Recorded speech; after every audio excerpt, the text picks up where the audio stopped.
بسم اللہ الرحمن الرحیم الحمد للہ رب العالمین والصلاة والسلام على سید الانبیاء والمرسلین وعلى آلہ وصحبہ اجمعین اما بعد۔ میری گزارش ہوگی تمام حضرات سے خاموش ہو جائیں۔ آج میری طبیعت خراب ہے لیکن آپ کی محبت میں آیا ہوں، اور 2 دن سے طبیعت ناساز چل رہی ہے، سر میں درد بھی ہے، آواز بھی آپ دیکھ ہی رہے ہیں، تو آپ کی خاموشی کے اوپر میری پیغام رسانی موقوف ہے۔ پھر وہی دلیل توقف آ گئی، تو آرگیومنٹ آف کنٹینجنسی۔ کچھ منتشر افکار ہیں، خیالات ہیں جو میں آپ حضرات کے سامنے رکھنا چاہوں گا۔ ہمارے عزیزم مفتی شمائل احمد عبداللہ نے چند باتوں کی طرف توجہ دلائی ہے، اسی کو میں آگے لے کر چلنا چاہوں گا۔ جو سب سے پہلی چیز ہے، ذرا خاموش ہو جائے بھائی، خاموش ہو جائیں۔ سب سے پہلی چیز یہ ہے کہ آپ کا اپنے اساتذہ سے کتنا تعلق ہے اور ان کا آپ کے اوپر کتنا اعتماد ہے۔ کل جب ڈیبیٹ ہوئی تو ڈیبیٹ سے تقریباً 3-4 گھنٹے کے بعد میرے پاس ایک فون آیا، اور یہ فون تھا دارالعلوم دیوبند کے استاذ، میرے محسن استاذ حضرت مولانا مجیب اللہ گونڈوی صاحب کا، دامت برکاتہم۔ وہ مجھے بیٹا بیٹا کہہ کر مخاطب کرتے ہیں، ہر ایک کو کرتے ہیں، ماشاءاللہ ان کا ایک خاص انداز ہے۔ تو وہ مجھے مبارکباد دینے لگے۔ میں نے کہا حضرت آپ جو کچھ بھی دیکھ رہے ہیں اس کا مکمل کریڈٹ آپ کو جاتا ہے۔ وہ کہنے لگے کہ کیسے؟ میں نے کہا اس لیے کہ شرح عقائد میں نے آپ سے پڑھی، اور یہ حقیقت ہے۔ آپ نے اکثر مجھے سنا ہوگا کہ جب بھی میں نصاب پہ بات کرتا ہوں تو شرح عقائد کا ایڈورٹائز ضرور کرتا ہوں، اور شاید امام تفتازانی رحمہ اللہ کو اس وقت یہ اندازہ نہ ہوگا کہ 1000 سال کے بعد کوئی شخص اس کتاب کے تعلق سے اتنی گفتگو کر رہا ہوگا کہ مفتی طارق مسعود صاحب کے پوڈ کاسٹ سے لے کر یہاں تک ہر موقع پر شرح عقائد۔ مفتی شمائل صاحب نے ڈیبیٹ میں جو دلائل دیے ہیں، مفتی شمائل صاحب نے شرح عقائد نہیں پڑھی، لیکن دلائل سارے وہی کے تھے۔ یہ اس لیے آپ کو بتا رہا ہوں کہ اسباب کے درجے میں چیزیں آپ کے پاس مہیا ہیں۔ بھائی پھر گفتگو کرنا مشکل ہو جائے گا۔ اسباب، ہاں بیٹھ جائے بیٹھ جائے بیٹھ جائے۔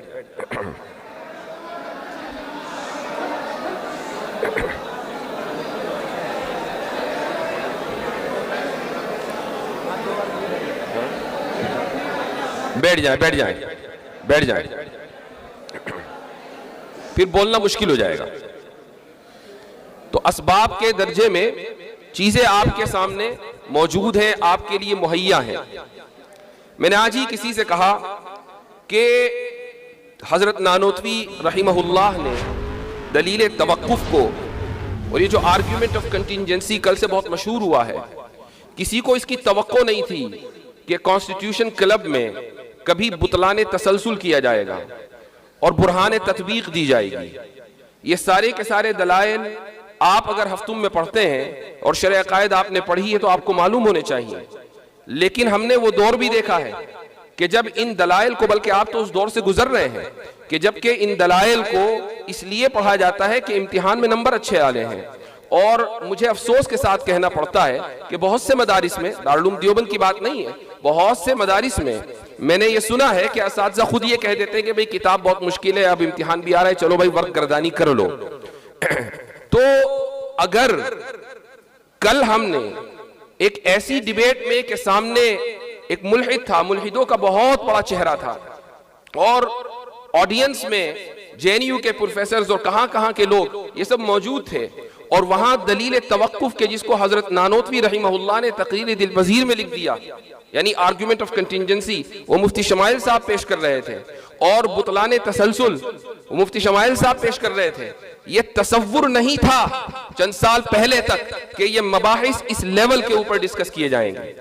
لیکن الحمدللہ یہ ہمارے مدارس کا جو نصاب ہے یہ اتنا مضبوط ہے کہ صرف اس کو لسان قوم چاہیے.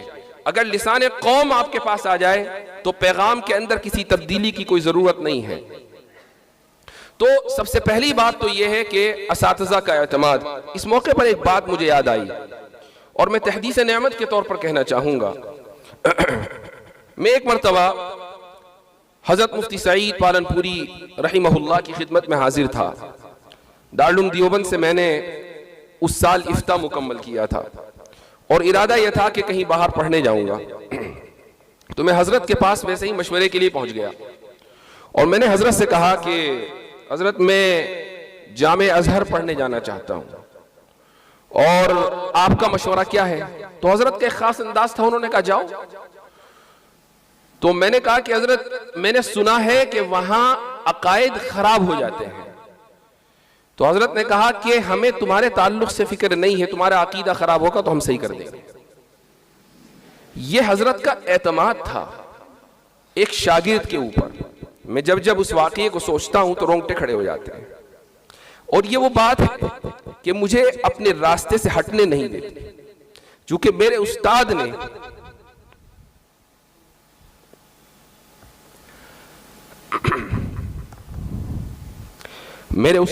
جو اعتماد مجھ پہ کیا تھا اس اعتماد کی لاج رکھنی بہت ضروری ہے، اور انشاءاللہ میں لاج رکھوں گا. اور آپ حضرات کی دعائیں شامل حال رہیں گی اور آپ بھی اپنے اساتذہ کی دعاؤں کی لاج رکھیں گے. اس ڈیبیٹ کا جو نتیجہ ہے وہ بہت سے لوگ الگ الگ انداز سے اس کو ذکر کر رہے ہیں، لیکن میں ایک بہت ہی اہم چیز کی طرف توجہ دلانا چاہوں گا، اور وہ یہ کہ ہماری برادری میں علماء کی برادری ہو، طلباء کی برادری ہو، اس میں ایک چیز کے تعلق سے جو احساس پایا جاتا ہے اور وہ یہ ہے کہ علم کلام کا احیاء ہونا بہت ضروری ہے. چونکہ کل کی پوری ڈیبیٹ علم کلام سے متعلق تھی. ہم علم کلام کا لفظ پڑھتے ہیں، اس اصطلاح سے واقف ہیں اور اس فن کی ایک کتاب بھی پڑھ لیتے ہیں، لیکن ہمارے پاس کتابوں کا، خود ہمارے اکابر کی کتابوں کا لکھا ہوا جو ذخیرہ ہے ہم اس سے بالکل نابلد ہیں. میں چند باتیں آپ کے سامنے رکھوں گا، آپ کو حیرت ہوگی کہ ہمارے اکابر کس درجے کے اوپر جا کر سوچ رہے تھے. مثال کے طور پر علامہ کشمیری رحمہ اللہ نے ایک کتاب لکھی مرقات الطارم لحدوث العالم. اس پر ایک مقالہ بھی میں نے ابھی جو پچھلے ہفتے سیمینار ہوا تھا اس میں لکھا تھا. اس موقع پر مجھے یہ کتاب پڑھنے کا اتفاق ہوا. اس میں سب سے پہلی بات تو یہ ہے کہ علامہ کشمیری سے 1928 میں علامہ اقبال مسئلہ زمان و مکان کے بارے میں ڈسکس کر رہے تھے، خط و کتابت کر رہے تھے. وہ یہ جاننا چاہتے تھے کہ زمانے کی حقیقت کیا ہے، مکان جس کو ہم انگریزی میں اسپیس کہتے ہیں اس کی حقیقت کیا ہے. اور علامہ اقبال نے اورینٹل کالج لاہور میں 1930 میں ایک خطبہ دیا اور اس میں علامہ کشمیری رحمہ اللہ کا حوالہ دیا کہ میں نے ایک بڑے محدث مولانا انور شاہ کشمیری سے اس مسئلے پر گفتگو کی اور انہوں نے ایک کتاب کا حوالہ دیا، اس کا نام ہے غایت الامکان فی حقیقت المکان. تو یہ کتاب علامہ کشمیری نے علامہ اقبال کو بھیجی کہ آپ اس کتاب کو پڑھیں. مجھے ایسا لگتا ہے کہ ان حضرات کو سے متاثر ہو کر یا ان کی اضطرابی کیفیت سے متاثر ہو کر علامہ کشمیری رحمہ اللہ نے یہ کتاب لکھی. یہ کتاب جب میں نے کھولی اور اس کو پڑھنا شروع کیا، پڑھنا آسان نہیں تھا. علامہ کشمیری رحمہ اللہ کا انداز بڑا مختلف ہے، لیکن چونکہ دو چار کتابیں ادھر ادھر کی پڑھی ہوئی ہیں تو تھوڑا محنت کر کے 5-6 مرتبہ ایک ایک صفحے کو پڑھ کر کچھ نہ کچھ اندازہ ہو گیا کہ حضرت کیا فرمانا چاہتے ہیں. ایک موقع پر حضرت نے اس کتاب کے غالباً صفحہ 17 یا 18 ہے، اس میں ایک بات لکھی ہے. اس میں وہ فرماتے ہیں زمانے کے بارے میں گفتگو کرتے ہوئے کہ ہوا بنا لا نحن بہ، زمانہ ہم سے ہے، ہم زمانے سے نہیں ہیں. اس کا کیا مطلب ہے؟ یہ 3-4 الفاظ انہوں نے لکھ دیے اور آگے بڑھ گئے. اس کا کیا مطلب ہے؟ زمانے کی حقیقت کیا ہے؟ اس تعلق سے گفتگو ارسطو کے زمانے سے ہو رہی ہے کہ زمانہ کیا ہے. ارسطو نے یہ کہا کہ زمانہ مقدار حرکت کا نام، یعنی حرکت کو ناپنے کا ذریعہ ہے، اور یہ ایک حقیقت مطلقہ ہے جو خارج میں موجود ہے اور قدیم ہے، یعنی زمانے کا کوئی آغاز نہیں ہے، اس کی کوئی انتہا نہیں ہے، ہمیشہ سے ہے اور ہمیشہ رہے گا۔ اس کے بعد پھر افلاطون آیا، اس نے کہا کہ نہیں، زمانہ حقیقت مطلقہ تو ہے لیکن مخلوق ہے، اور پھر یہ سلسلہ چلتا رہا، بہت سے فلاسفرز آئے، حکمائے یونان آئے وغیرہ وغیرہ، یہاں تک کہ ماڈرن سائنس کا جو بانی ہے جس کو آئزک نیوٹن کہا جاتا ہے، اس نے ارسطو کے فلسفے کو لیا اور اس نے بھی یہ کہا کہ زمانہ is an absolute reality۔ absolute reality کا مطلب ہے کہ ایک حقیقت مطلقہ، وہی بات جو ارسطو نے کہی تھی، اور اس نے بھی زمانے کو قدیم مانا۔ یہاں تک کہ ایک مشہور فلاسفر ہے جو ماضی قریب میں بھی گزرا ہے، اس کا نام ہے کانٹ۔ کانٹ نے یہ کہا کہ زمانہ دراصل موجود ذہنی ہے، یہ ہماری ذہن کی ساخت کا نتیجہ ہے۔ کیا مطلب؟ یعنی زمانہ ہمارے ذہن کی ساخت کا نتیجہ اس لیے ہے تاکہ ہم اپنے تجربات کو مرتب کر سکیں، ورنہ ہم کبھی بھی اپنے تجربات سے استفادہ حاصل نہیں کر پائیں گے اگر زمانہ نہیں ہوگا۔ زمانہ خارج میں موجود نہیں ہے۔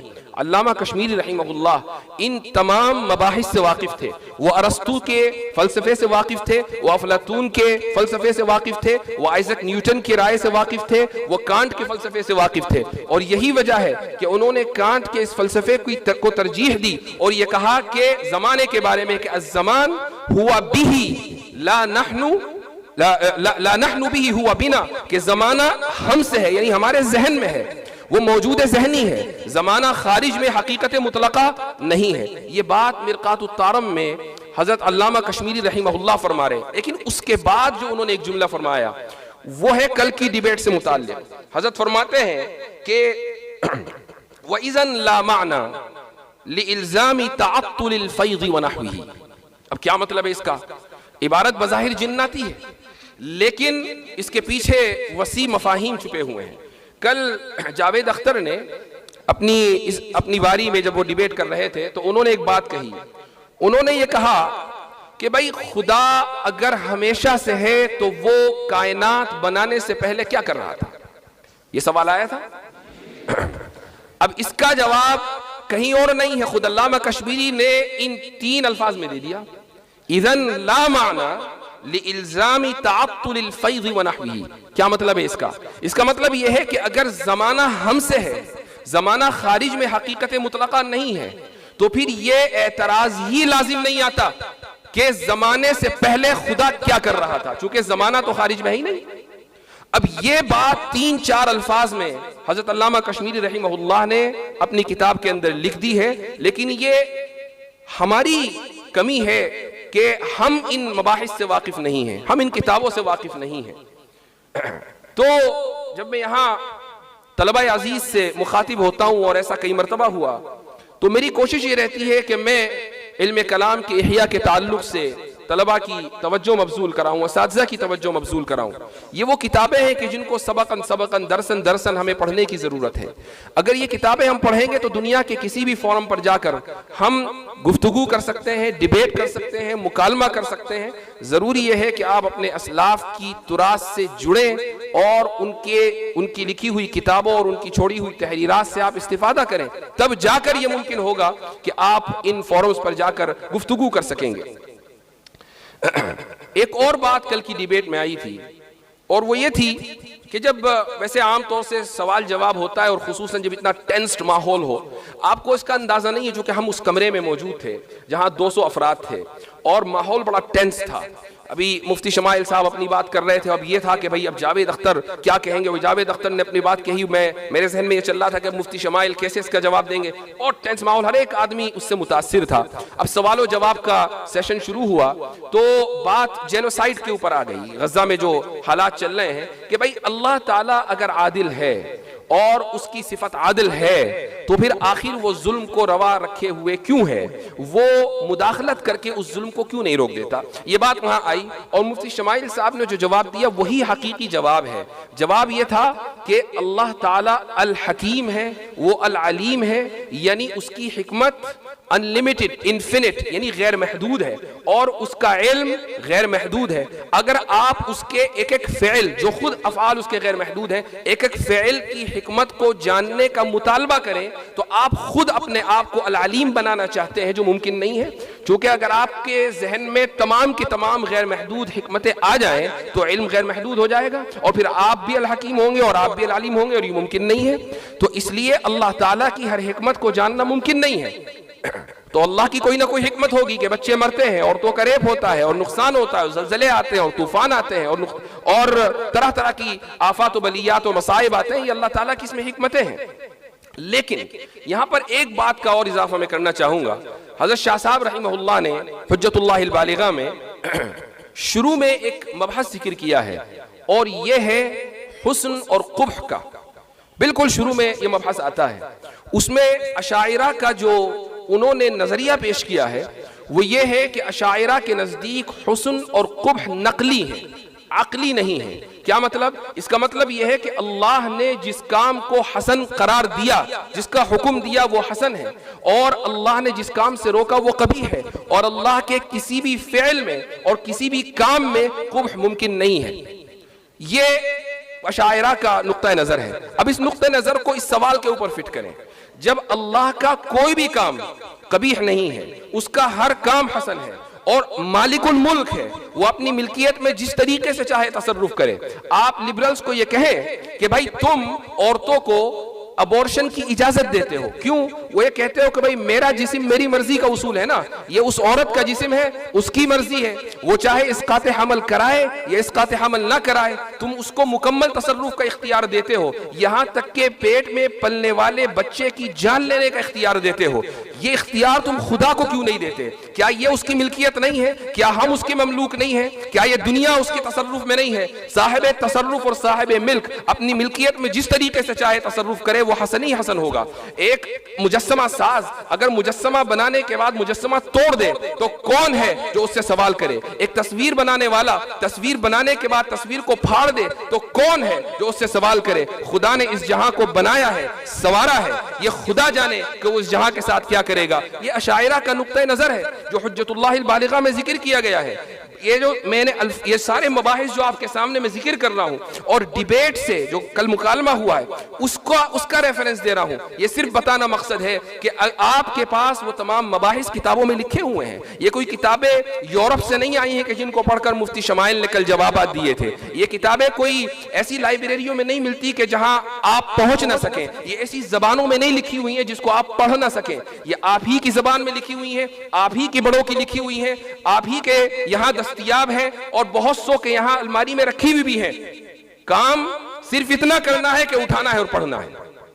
تو میرے بھائیوں، دوستو، میرا صرف یہی پیغام ہے کہ اپنے آپ کو آپ اپنے اکابر کے منہج سے اور ان کی تراث سے جوڑیں، اور انشاءاللہ آپ دیکھیں گے کہ آپ میں کا ہر ایک شخص مفتی شمائل ہوگا، آپ میں کا ہر ایک شخص اس مرتبے پر فائز ہوگا کہ جہاں اللہ سبحانہ وتعالی آپ سے احقاق حق اور ابطال باطل کا کام لے گا۔ مفتی شمائل صاحب نے آخر میں ایک بات ذکر کی اور بڑی اچھی ذکر کی، اور وہ یہ کہ طرح طرح کا تعصب مختلف جگہوں پر پایا جاتا ہے۔ ایک نئی قسم کا تعصب ہے ادارہ جاتی تعصب۔ مفتی شمائل اگر نہ بھی کہتے تو میں یہ بات ضرور کہتا ہوں کہ کل کے بوسے نے اس تعصب کی دیوار کو ختم کر دیا تھا۔ یہ حقیقت ہے کہ آج اگر ایک ندوی فاضل کا دیوبند کے طلبہ استقبال کر رہے ہیں تو اگر تعصب کسی کے ذہن میں ہوتا تو یہ استقبال نہ ہو رہا ہوتا۔ مفتی شمائل صاحب آج کے دن کے ہیرو ہیں، اور ندوے سے پہلے دیوبند آئے ہیں، اور اس کے بعد انشاءاللہ ندوے جائیں گے، اور میں بھی انشاءاللہ شاید جاؤں، ابھی طے نہیں ہے، وہ خبر پہنچ جائے گی وہاں۔ وہ منہ سے نکل گیا، واپس لیتا ہوں، رجوع کرتا ہوں۔ ایک اور بات میں بتا دوں کہ آج سے کوئی تقریباً 1.5-2 سال پہلے میری یہ کوشش ہوئی کہ جاوید اختر کو ڈیبیٹ پر بلایا جائے، اور بیچ میں کچھ لوگ تھے تو انہوں نے جاوید اختر سے رابطہ بھی کیا، اور جاوید اختر نے حامی بھر لی کہ ہاں بھائی ڈیبیٹ کریں گے۔ اور یہ بھی کہہ دیا کہ میں مفتی صاحب کے چینل پر ہی آ جاؤں گا، میرا اپنا کوئی چینل نہیں ہے۔ مجھے بڑی حیرت ہوئی کہ بھئی بہت زیادہ وسعت ظرفی رکھتے ہیں، اور اس میں کوئی شک نہیں ہے۔ ہماری ان سے ذاتی طور پر بھی ملاقات ہوئی ہے۔ میں ابھی جو حضرت والا فرما رہے تھے کہ ان کے لیے دعا کرنی چاہیے، ان کی ہدایت کے لیے دعا کرنی چاہیے، یہ بہت اہم بات تھی، تو انہوں نے اس کو قبول کر لیا۔ لیکن پھر کسی من چلے نے اویس اقبال والی ویڈیو ان کو دکھا دی، اور انہوں نے کہا کہ بھائی میں ان سے ڈیبیٹ نہیں کروں گا، اس لیے کہ یہ تو بولنے ہی نہیں دیتے۔ پھر وہ بات ختم ہو گئی۔ پھر انہوں نے کہا کہ میں شکاگو آ رہا ہوں، وہاں ہی مفتی صاحب رہتے تو وہیں بات کر لیں گے۔ وہ آئے لیکن کوئی ایسی صورتحال نہیں بن پائی اور گفتگو ان سے نہیں ہوئی۔ جب ہم پرسوں ان سے ملے، ڈیبیٹ سے ایک دن پہلے میں اور مفتی شمائل صاحب ان سے ملے، ان کی ٹیم سے 2-3 لوگ اور تھے، تو وہ مجھے دیکھ کر کہنے لگے کہ میں نے آپ کی وہ اویس اقبال والی ویڈیو دیکھی ہے، آپ نے بہت ہی سنجیدگی سے کلام کیا ہے اور آپ نے مکمل موقع دیا ہے سامنے والے کو بولنے کا۔ تو میرے ذہن میں آیا کہ ابھی 1.5 سال پہلے آپ نے یہ کہہ کر مناظرے سے پیچھا چھڑایا تھا کہ میں بولنے نہیں دیتا، اور ابھی وہی ویڈیو آپ اس کی تعریف کر رہے ہیں ماشاءاللہ۔ لیکن چونکہ ہر چیز کا ایک وقت مقرر ہوتا ہے، اس کے لیے رجال متعین ہوتے ہیں، اس کے لیے افراد متعین ہوتے ہیں۔ اس کام کے لیے اللہ تعالیٰ نے مجھے نہیں، مفتی شمائل صاحب کو چنا تھا۔ اللہ تعالیٰ نے اس کام کے لیے مفتی شمائل صاحب کو توفیق دی تھی، ان کے لیے یہ توفیق لکھی گئی تھی۔ اس لیے میں چاہے جتنا بھی زور لگا لیتا یہ کام ہونے والا نہیں تھا۔ ہاں اتنا ضرور ہے، اور میں تحدیث نعمت کے طور پر یہ کہوں گا، اور میں نے مفتی صاحب سے بھی یہ کہا کہ بھائی میں صرف یہ چاہتا ہوں کہ اس پورے کام میں تھوڑا سا حصہ میرا ہو جائے، صرف اسی نیت سے میں آپ کے ساتھ لگا ہوا ہوں، اور جو کچھ بھی تیاری ہو رہی ہے اس میں مشورے میں شامل ہوں۔ باقی ان کی اپنی محنت ہے، اور یہ ان کی تواضع اور ان کی ساری ہے کہ انہوں نے سارا کریڈٹ اپنے اساتذہ کو دیا اور ان میں مجھے بھی شامل کر لیا۔ فجزاہ اللہ احسن الجزا۔ آخر میں صرف یہی کہوں گا کہ اپنے اکابر کی تراث کو پکڑے رکھیں، اپنے اکابر کی کتابوں کو پڑھیں۔ کانٹ سے زیادہ حضرت تھانوی رحمۃ اللہ علیہ کا فلسفہ ہے۔ کانٹ کا فلسفہ حضرت تھانوی رحمہ اللہ کے فلسفے کے سامنے کوئی حیثیت نہیں رکھتا۔ حضرت تھانوی کے ملفوظات ہی آپ پڑھ لیں تو آپ کو حیرت ہوگی کہ حضرت نے کیا کیا چیزیں لکھی ہیں۔ انتباہات مفیدہ پڑھیں، اشرف الجواب پڑھیں، حجت اللہ البالغہ پڑھیں، عبقات پڑھیں جو شاہ اسماعیل شہید کی لکھی ہوئی ہے۔ اسی طریقے سے حضرت نانوتوی رحمہ اللہ کی کچھ کتابیں ہیں، آپ ان کو پڑھیں۔ تو ان کتابوں کو جب آپ پڑھیں گے تو آپ بھی انشاءاللہ اسی میدان میں اس لیول پر کام کر رہے ہوں گے کہ کل آپ کے لیے استقبالیے دیے جائیں گے۔ جزاکم اللہ خیر الجزا، وآخر دعوانا ان الحمدللہ رب العالمین۔